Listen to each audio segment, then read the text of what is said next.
বিসমিল্লাহির রহমানির রহিম। আমাদের প্রিয় নেতা, প্রিয় বড় ভাই, ডাক্তার সাবেক সদস্য, সফল ছাত্র নেতা ইসলাম জহুরুল ভাই বলবার পরে আমার বক্তব্য আপনাদের হয়তো খুব ভালো লাগবে না, তারপরেও যেহেতু ধানের শীষের পক্ষে আমরা কাজ করতে নেমেছি, দু একটা কথা বলতে হবে।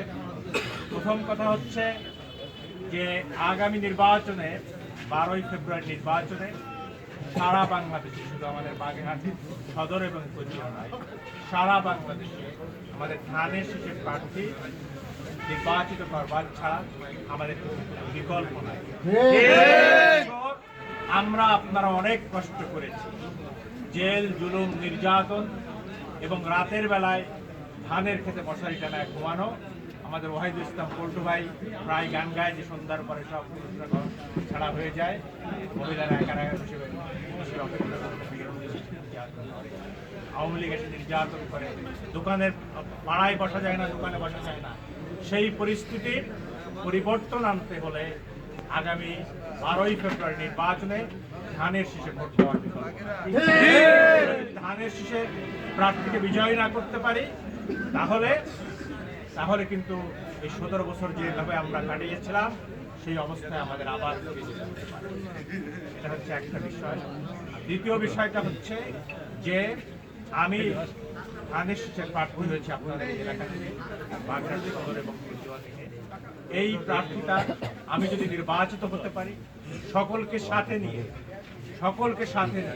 আমার দলের সকল নেতৃবৃন্দকে সাথে নিয়ে তাদের সাথে আলাপ আলোচনা করে আমি সকল সিদ্ধান্ত ইতিমধ্যে আমাদের আহ্বায়ক জনাব এটিএম আকিদুর হোসেন তালিম সাহেবের সাথে কথা বলেছি। আমাদের দলের সমন্বয়ক সাবেক সভাপতি আমাদের নেতা জনাব এম.এস. আলম সাহেবের সাথে দেখা করেছি। উনি সর্বোত্তম এই নির্বাচনে সর্বোত্তম সহযোগিতা করবার আশ্বাস প্রদান করেছেন। মুজাফফর রহমান আলম সহ যুগ্ম আহ্বায়ক বৃন্দ, দলের অন্যান্য সদস্যদের সাথে আমি আলাপ আলোচনা করেছি। ওনারা বলেছেন ধানের শীষের প্রার্থী বিজয় করবার ছাড়া অন্য কোনো সুযোগ নাই। সুতরাং আমরা সকলে মিলে ছাত্র দল, যুব দল, স্বেচ্ছাসেবক দল, মহিলা দল, আমাদের প্রিয় সাংবাদিক বৃন্দ সহ যারা এখানে আছে, কৃষক দল, আমাদের যারা সরকারি চাকরি থেকে অবসর নিয়েছেন, আমাদের অফিসার বৃন্দ যারা আছে, তাদের সকলকে সঙ্গে নিয়ে আগামীতে একটা নতুন বাগেরহাট করার প্রত্যয় নিয়ে আমরা এগিয়ে যেতে চাই। আপনাদের সাথে পরামর্শ করে মাদককে আমরা এখান থেকে দূর করতে চাই, সন্ত্রাস এবং চাঁদাবাজি এখান থেকে আমরা ইনশাআল্লাহ। এই জন্য আপনাদের সহযোগিতা প্রয়োজন হয়। এই সহযোগিতা আপনারা আগামী দিনে করবেন। আপনারা জানেন যে অনেকেই বলেছেন আমি আমার নিজের কথা বলতে চাই না, তারপরেও বলি যে বাগেরহাটের 3টে সিট যখন হয়ে গেল, 4টা সিট থেকে সকলেই বলেছিল এই সিট আর ফেরত আসবে না। সুতরাং আমাকে 2-1 বলেছিল খান জাহান আলী হারে না, আমরাও হারবো না।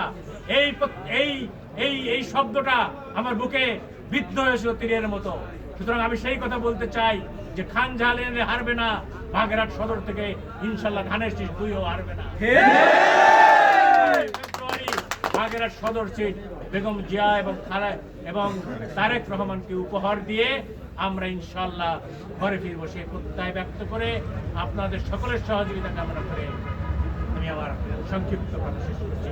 সবাইকে ধন্যবাদ, শুভরাত্রি, আপনারা ভালো থাকবেন।